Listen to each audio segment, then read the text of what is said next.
жылдап куруп, ошол жолдон кимде-ким жакшынакай басып өтсө, мен ага бүт байлыгымды тартуулайм деген экен.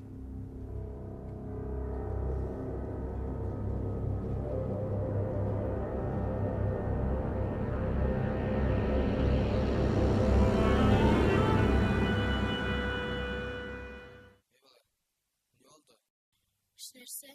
Üşүп атасыңбы? Же ооруп атасыңбы? Жок, ооруган жокмун. Жерге бизде тынчсыз болсо мен оорубайм да, ысыбайм да.